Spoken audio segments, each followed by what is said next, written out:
नमस्कार मित्रांनो, सावळ्याची जणू सावली मालिकेच्या आजच्या भागामध्ये आपण पाहत आहोत.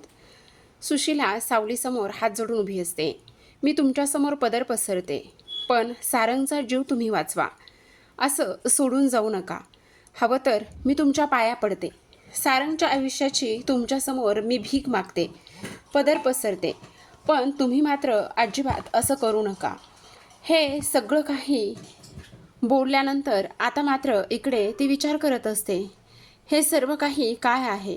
त्याचबरोबर काही जरी झालं तरीसुद्धा इथे आता ह्या सगळ्या गोष्टी व्हायला नकोय असा ती विचार करू लागते.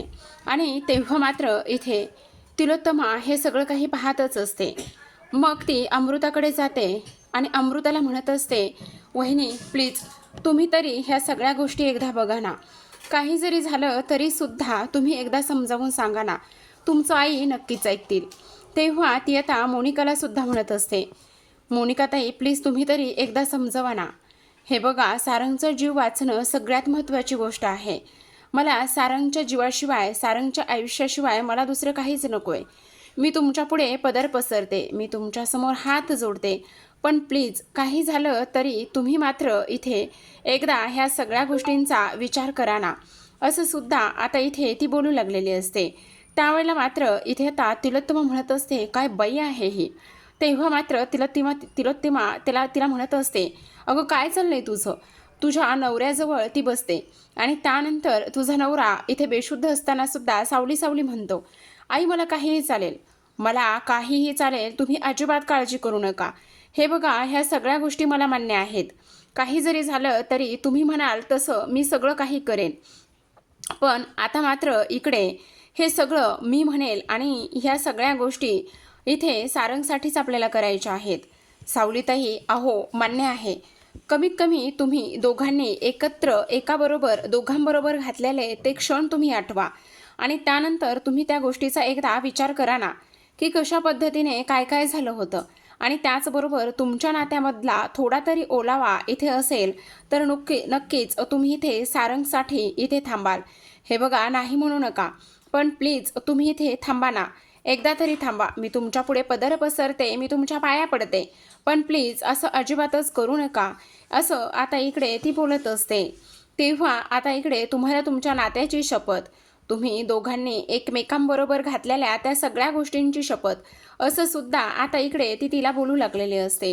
आता मात्र सावलीला अजूनच टेन्शन येत असतं की नेमकं आता हिला काय उत्तर देऊ, कशा पद्धतीने ह्या सगळ्या गोष्टी सांगू, ते तर मला मुळीच समजत नाही. असं सुद्धा आता इथे ती बोलू लागलेली असते.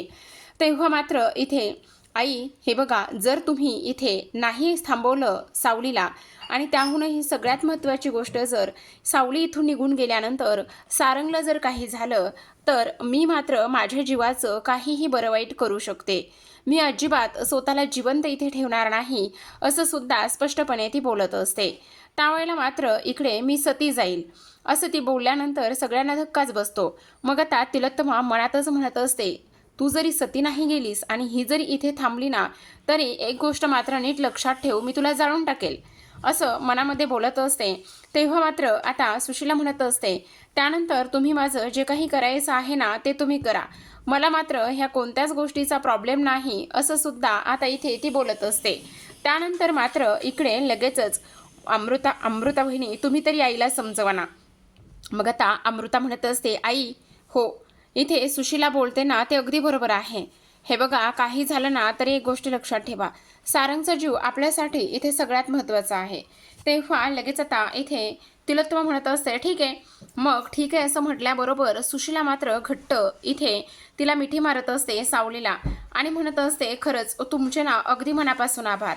तुम्ही आता इथून कुठेच जाणार नाही हे पाहून मला फारच जास्त आनंद झाला आहे. असं सुद्धा आता इकडे ती बोलत असते. आता हे सर्व काही बोलल्यानंतर मात्र दुसरीकडे आपण पाहतो, आबिर हा आता इकडे निघालेला असतो, बॅग भरलेली असते आणि तो जायला लागलेला असतो. नेमकं त्याच वेळेला आता मोनिका तिथे येते. आता मोनिका तिथे आल्याबरोबर लगेचच म्हणत असते, तुम्हा लोकांचं काय चाललेलं आहे आणि त्याचबरोबर तू कुठे चाललेला आहेस. तेव्हा तो म्हणत असतो, आता ना मी इकडे घर सोडून चाललो आहे, मी आणि माझी आई आम्ही दोघेही जणी चाललो आहोत असं सुद्धा आता इकडे तो बोलत असतो. तेव्हा मात्र मोनिका म्हणत असते, ह्या सगळ्या गोष्टी करण्याची काहीच गरज नाहीये. तुला कुठेही जायची गरज नाही. माझ्या आईनं सांगितलंय जायचंय म्हणून आणि तुम्ही का नाही म्हणून सांगताय? मोनिकाचा हा शब्द सगळ्यात शेवटचा शब्द असतो. तुला मराठी भाषा कमी कळते का? नाही म्हणून सांगितलं ना. नाही. जोपर्यंत सारंगबरा होत नाही तोपर्यंत तुम्हाला इथून कुठेच जायचं नाही. ही गोष्ट मात्र तुम्ही व्यवस्थित ध्यानात ठेवा. आणि तेव्हा तो म्हणत असतो, पण हे माझ्या आईनं आम्हाला अजिबातच सांगितलं नाही. मोनिका म्हणत असते, तुझ्या आईनं सांगायची काही गरज नाही. मी सांगते ना, ते सर्वात जास्त महत्त्वाचं आहे. समजलं? आत्ताच्या आत्ता हे सगळं काही बंद करायचं आणि त्याचबरोबर काही झालं तरी सुद्धा इथे मात्र आता ती बॅग घेऊन आत जायचं. समजलं? असं म्हटल्याबरोबर आबिर आता म्हणत असतो, खरं सांगू का ओवी, तुला एक गोष्ट सांगतो. जर एखाद्या आपल्या शाळेमधल्या नाटकामध्ये जर एखादं ॲक्टर प्ले करायचं असेल ना, तर त्यामध्ये ना आपण ह्या काकूलाच एखादा रोल देऊयात, असं सुद्धा आता इकडे तो बोलत असतो आणि हसतच निघून जातो. दुसरीकडे आता आपण पाहतो सावली ही आता सारंगकडे आलेली असते. जेव्हा सारंगकडे येते त्यावेळेला मात्र ती तिच्याकडे पाहतच असते. मग अमृता येते. अमृता सावलीला म्हणत असते, सावली काय ग, सगळं ठीक आहे ना? सावली म्हणत असते, अमृता बहिणी तुम्हाला एक गोष्ट सांगू का? अमृता म्हणत असते, हा बोल ना, काय झालेलं आहे? मला ना खरं सांगू का, सुशिलाचं फारच कौतुक वाटतंय. अमृता म्हणत असते, तिचं कौतुक आणि तुला का बरं वाटतंय? काय झालेलं आहे? म्हणजे बघा ना, आज ती सारंगसाठी काय काय करायला तयार झाली आणि त्याचबरोबर सगळ्यात महत्त्वाचं म्हणजे इथे तिला माहिती आहे सारंगचं आणि माझं नातं काय आहे. तरीसुद्धा इथे ती फक्त आणि फक्त सारंगचा जीव वाचण्यासाठी आणि ह्या सर्व गोष्टी करण्यासाठी आज मात्र इकडे ती आमच्या नात्यामध्ये सुद्धा अशा पद्धतीने वागली, ह्याचं मला फार कौतुक वाटतंय. वहिनी तुम्हाला एक गोष्ट सांगू का? आता मात्र सारंगची कसलीच काळजी नाही आहे मला. म्हणजे इथे तिच्याकडे बघून असं वाटतंय की सारंग हे खूप लकी आहेत आणि त्याचबरोबर त्यांच्या आयुष्यामध्ये इथे सुशिला वहिनी आहे ना, त्यामुळे काळजी करण्याची सुद्धा अजिबातच गरज नाही, असं सुद्धा स्पष्टपणे ती बोलत असते. आता हे सर्व काही बोलल्यानंतर आता मात्र इथे अमृताला थोडंसं वाईटच वाटत असतं. अमृता मनामध्ये विचार करू लागलेले असते की नाही, ही किती भोळी आहे. खरं पाहायला गेलं तर हिला कुठे माहिती आहे की नेमकं ती कोण आहे, काय आहे, ह्या सगळ्या गोष्टी इथे तिला कुठे माहिती आहेत, असं सुद्धा ती बोलत असते. तेवढ्यातच आता बबलू आलेला असतो आणि बबलू आल्याबरोबर सावली बबलूला म्हणत असते, बबलू दादा मी काय म्हणते ते एकदा ऐका ना. बबलू म्हणत असतो, हा सावली वहिनी बोल ना, काय झालेलं आहे? नाही म्हणजे आता मी तर इथे आहे, पण तुम्हाला एक गोष्ट सांगू का, इथे मला बाबांची पण तेवढीच काळजी वाटते. तुम्ही एक काम करा ना, मी ना बाबांसाठी जेवण बनवते आणि बाबांसाठी जेवण बनवल्यानंतर प्लीज तुम्ही ना इकडे जेवण वगैरे घेऊन जाल का? तेव्हा बबलू म्हणत असतो, हो चालेल ना, मला काहीच प्रॉब्लेम नाही आहे. तुम्ही जेवण बनवा, मी ताबडतोब घेऊन जातो. दुसरीकडे तिलोत्तमा आता तिच्या खोलीमध्ये विचारात गुंतलेली असते. तिलोत्तमा म्हणत असते, ह्या सर्व गोष्टी इथे मोनिका आणि अमृता ह्या दोघींनी मिळून घडून आणलेल्या आहेत, हे मात्र तेवढंच नक्की आहे. मग आता तिथे मोनिका येते. मोनिका आल्याबरोबर म्हणत असते, आई तुम्ही ठीक आहात ना? हे बघा, उगाचच तुम्ही एवढा स्वतःला ट्रेस करून घेऊ नका बरं. तुमचं उगाचच ब्लड प्रेशर वाढलं तर मग काय करायचं? तेव्हा तिलोत्तमा म्हणत असते, आता हे जे काही खाली चाललं होतं ते सगळं बघून तुला काय वाटतं, माझं ब्लड प्रेशर नॉर्मल राहील म्हणून? ह्या सगळ्या गोष्टी तू आणि इथे अमृताने मिळून केल्यात ना? मोनिका हात बाजूला करते आणि म्हणत असते, नाही नाही आई, हे सगळं मी नाही केलेलं. हां, मला माहिती नव्हतं म्हणून तर मी गप्प बसली तिथे आणि कोणाला थांबवलं नाही. तुम्हाला सांगू, हे सगळं ना अमृता वहिनीचंच काम आहे. अमृता वहिनीनेच ना सुशिला वहिनीला सांगितलं आणि त्यांच्याकडूनच ते तसं करून घेतलंय. तुला माहिती आहे का मोनिका, जेव्हा मी खोलीमध्ये गेली होती ना, तेव्हा ती सावली इथे सारंगच्या उशाशी बसून काय बोलत होती? काय बोलत होती आई? तेव्हा तिलोत्तमा म्हणत असते, ती सांगत होती, जेव्हा ती या घरातून बाहेर पडली तेव्हा काही गुंड तिच्या पाठीमागे लागले होते आणि तिचा जीव धोक्यात होता म्हणे, असं ती सांगत होती. तेव्हा आम्ही तिच्या समोर गेले आणि तिला विचारलं, हे सगळं काय करतेस? तेव्हा मात्र ती थोडीशी इथे तंद्रीच हरवली तिची आणि त्यानंतर म्हणायला लागली, नाही नाही, मी आपलं सारंगला असंच सांगू लागले होते. म्हणजे त्याचं काय ना, जर मी सारंगला अशा धक्कादायक गोष्टी सांगितल्या ना, तर मग त्यांना एखादा धक्का बसेल आणि माझ्या काळजीने ते उठून बसतील, बोलतील आणि शुद्धीवर येतील, असं काही बाई सांगायला लागले. मग आता मोनिका मनामध्ये विचार करू लागते, आई, तुम्हाला कुठे माहिती आहे, सावली जे काही सांगत होती ना ते अगदीच बरोबर सांगत होती. कारण इथे ती जेव्हा बाहेर पडली होती ना तेव्हा मात्र इथे तुमच्या लाडक्या लेकानेच म्हणजेच राजकुमारनेच तिच्या पाठीमागे गुंडे पाठवले होते, पण ते सावलीला कुठे माहिती. पण जर सावली ह्या गोष्टी सारंगला सांगत होती तर मग मात्र इथे राजकुमारच्या विरोधातले सगळे पुरावे मी सावलीला द्यायला तयार आहे. जर सावली कायमची ह्या घरामध्ये राहिली तर इथे मात्र तो राजकुमार जरी ह्या घरातून कायमचा बाहेर गेला, माझ्या आयुष्यातून निघून गेला, तरी मला काही फरक पडत नाही. आणि त्याच्यासोबत ही म्हातारडी सुद्धा जर बाहेर पडली तरी सुद्धा मला काही फारसा फरक पडणार नाही. कारण सगळ्यात महत्त्वाचं म्हणजे जर हे दोघे जण बाहेर पडले ना तर मग मला मात्र इकडे काही झालं ना तरी सुद्धा सगळी प्रॉपर्टी इथे मला स्वतःच्या नावावर करून घ्यावी लागणार आहे, असं सुद्धा ती बोलत असते. मोनिकाची तंद्री हरवलेली असते. तिलोत्तमाचं लक्ष हरवलेल्या तंद्रीतल्या मोनिकाकडे जातं आणि ती तिला विचारत असते, काय मोनिका, काय चाललंय, लक्ष कुठे आहे तुझं? तेव्हा मोनिका म्हणत असते, नाही आई, काही नाही, इथेच आहे. ऐका नाही, मी काय म्हणते, तुम्ही उगाच स्वतःला त्रास करून घेऊ नका बरं. मी तुमच्यासाठी मस्त कडक आलं घालून चहा बनवून आणू का आत्ता यावेळेला? संध्याकाळ झाली, मला उद्याच्याला चहा दे बनवून. हो आई, चालेल ना, नक्की देईन. आणि हे बघ, त्या सावलीकडे बारीक लक्ष दे. मोनिका म्हणत असते, आई तुम्ही अजिबात काळजी करू नका. काही जरी झालं ना तरी माझं मात्र बारीक लक्ष असणार आहे सावलीकडे. आणि तुम्ही अजिबात काळजी करू नका. मी आहे ना, तुम्ही अजिबात काळजी करू नका. नक्की ना मोनिका, तू आहेस ना? हो मी आहे. तुम्ही आराम करा बरं, आणि मी उद्या सकाळी ना तुमच्यासाठी गरमागरम चहा बनवून आणते. तिलोत्तमा म्हणत असते, ते आणशील ग तू, पण माझा ना हल्ली कोणावरच विश्वास नाही आहे. अगं तुला सांगू का, जर ह्या पोरीनं त्या सारंगला ह्या गोष्टी सांगितल्या आणि उद्या सारंग जर शुद्धीवर आला आणि त्याला जर हे सगळं काही आठवलं तर काय होणार आहे, तेच मला काही कळत नाही आहे. मोनिका म्हणत असते, आई तुम्ही नका ना काळजी करू, मी आहे ना. मोनिका असताना तुम्हाला कोणत्याच गोष्टीची काळजी घ्यायची नाही आहे. आणि त्याहूनही सगळ्यात महत्त्वाची गोष्ट म्हणजे, आता बघा, मी त्या सावलीकडे कसं बारीक लक्ष ठेवते आणि सगळं काही तुमच्या मनाप्रमाणेच करून घेते. तुम्ही आराम करा बरं. असं म्हणून आता मोनिका निघून जाते. दुसरीकडे बबलू हा जेवणाचा डब्बा घेऊन जगन्नाथरावांकडे आलेला असतो. जगन्नाथरावांना म्हणत असतो, हे घ्या, तुमच्यासाठी डबा आणला आहे. काय गरज होती बबलू तुला जेवणाचा डबा करून आणण्याची, एवढा त्रास सहन करून घेण्याची? बबलू म्हणत असतो, मला कुठला त्रास आहे, मी फक्त डबा घेऊन आलोय, त्रास तर सावली वहिनीला आहे. अच्छा, ते तर आहे रे, माझी सौबाळा खूप छान आहे बघ, लई स्वतःला माझ्यासाठी त्रास करून घेते. तेवढ्यात जगन्नाथरावांचा फोन वाजलेला असतो. जगन्नाथराव म्हणत असतात, बघ ना कुणाचा फोन आहे. व्यंकटेशरावांचा फोन आहे. मग तो फोन घेतो आणि म्हणत असतो, हां व्यंकटेश बोल. व्यंकटेश तिकडून म्हणत असतो, मी ना आता बस स्टँडला आलो आहे.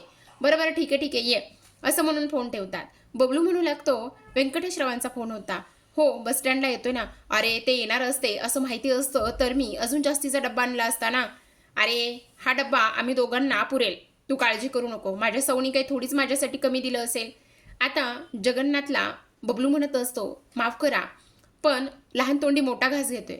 मोठा घास कशाला, अख्खाच डब्बा खाऊन टाक ना. नाही नाही तसं नाही, पण म्हणजे मला एक गोष्ट सांगा, आता सावली वहिनी इथे त्यांच्या पहिल्या नवऱ्याजवळ म्हणजेच सारंगदादाजवळ मुलाला घेऊन राहतायत. म्हणजे त्यांचा नवरा, घरदार सगळं काही सोडून. पण हे सगळं व्यंकटेशरावांना पटतंय का? म्हणजे त्यांना मान्य आहे का? ह्या सगळ्या गोष्टींचा त्यांना काहीच त्रास होत नाही आहे का?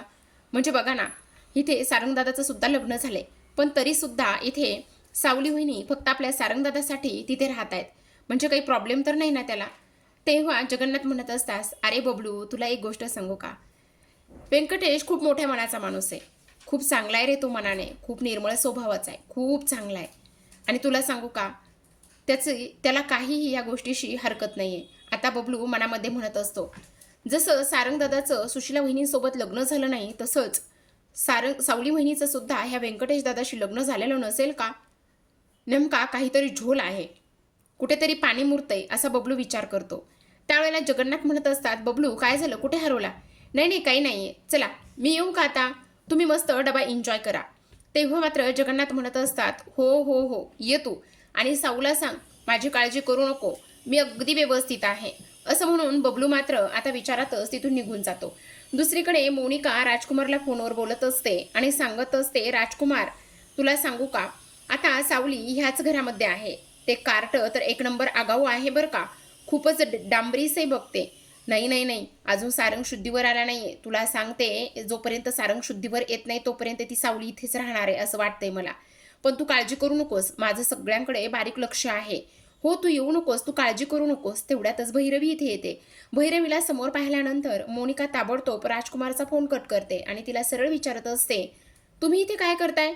तेव्हा ती म्हणत असते, "मी तुला तू ह्या विचारलेल्या प्रश्नाचं उत्तर द्यायला बांधील नाहीये. अहो, हे माझं घर आहे. तुम्ही सरळ-सरळ असं म्हणताय." तेव्हा ती म्हणत असते, "तेच तर मी तुला सांगते. हा तुझा इथे काहीच बोलण्याचा उद्देश नाहीये आणि मी इथे कधी यायचं, काय यायचं, कुठे यायचं, कसं यायचं हे मी तुला नाही सांगणार. आत्ताच्या आत्ता जा आणि ओवीला घेऊन ये. मी तुला काहीतरी काम सांगितलं होतं, तू विसरली?" मोनिका म्हणते, "सॉरी सॉरी, विसरले." "नाही नाही, विसरले नाहीये, पण आत्ता मी इथे ओवीला तुमच्यासमोर कशी घेऊन येऊ शकते? अहो, सावली घरात आहे. मला माहिती ना सावली घरात आहे आणि म्हणूनच तर तुला सांगते ना की ओवीला ताबडतोब माझ्यासमोर घेऊन ये म्हणून. मी तुला काम सांगितलं होतं मोनिका, आणि ते सुद्धा काम तू इथे व्यवस्थित करणार नाहीयेस का?" मोनिका म्हणत असते, "नाही नाही, तसं अजिबातच नाहीये. तुम्ही समजताय तसं अजिबात नाही. मग जा आणि ताबडतोब इथे तिला घेऊन ये." त्यावेळेला मात्र ती म्हणत असते, "अहो, ह्या गोष्टी कशा शक्य आहेत? म्हणजे सावली तिथे असताना हे सगळं मला नाही करता येणार आहे." "अगं, पण मला काही जरी झालं ना, तरी एक गोष्ट करायची आहे आणि ती म्हणजे की इथे मला ना तिच्या हातामध्ये हा जो काही दोरा आहे, गंडा आहे, तो बांधायचा आहे. त्यामुळे तुला जे काही काम सांगितलंय ना मी, ते तू काम करायचं आहे आणि ताबडतोब तिला घेऊन यायचं आहे. समजलं?" अशा स्पष्ट शब्दामध्ये आता इकडे ती सांगत असते. आता हे सर्व काही सांगितल्यानंतर मात्र इथे भैरवी म्हणत असते, "आता मात्र सावली मला बघायचंच आहे. इथे तुझी ओवी आणि त्याचबरोबर तू जन्म दिलेली ओवी आणि त्याचबरोबर इथे तुझी शिष्या, ह्या सगळ्या गोष्टी मला इथे बघायच्याच आहे, की तू नेमकं काय करतेस आणि कशा पद्धतीने हे सगळं काही सॉर्ट आउट करतेस, हेच मला पाहायचं आहे." असं सुद्धा आता इकडे ती बोलत असते. आता हे सर्व काही बोलल्यानंतर मात्र ती पुन्हा पुन्हा मोनिकाला सांगत असते, की आत्ताच्या आत्ता जायचं आणि तेव्हा मात्र इथे ताबडतोब जी ओवी आहे ना, त्या ओवीला इथे ताबडतोब माझ्यासमोर घेऊन यायचं. समजलं? याच्या पलीकडे मी काहीच ऐकणार नाही, अशा स्पष्ट शब्दामध्ये आता इकडे ती तिला सांगत असते. मोनिका मात्र फारच जास्त घाबरलेली असते. मोनिकाला टेन्शन येऊ लागलेलं असतं, की हे सगळं काय होतंय? कशा पद्धतीने ह्या सगळ्या गोष्टी होत आहेत ते तर मला समजत नाहीये. पण तरीसुद्धा असं अजिबातच व्हायला नकोय, असा सुद्धा आता इकडे ती विचार करू लागलेली असते. आता ती तर तिथून निघून जाते आणि ती तिथून निघून गेल्यानंतर आपण पाहतो आता इथे ही म्हणत असते, की कसं आणि कशा पद्धतीने ह्या बाईला मी ह्या सगळ्या गोष्टी सांगू, तेच मला काही केल्या कळत नाहीये. नेमकं काय होणार आहे? कशा ह्या सगळ्या गोष्टी घडणार आहेत? आता भैरवी तो आणलेला गंडा हातामध्ये घेते आणि म्हणत असते, "सावली, मी एकदा तुझ्या शिष्याला ओवीला हातामध्ये माझा गंडा बांधला, की मग तू काहीच करू शकणार नाहीस." तर पाहत राहा सावळ्याची जणू सावली.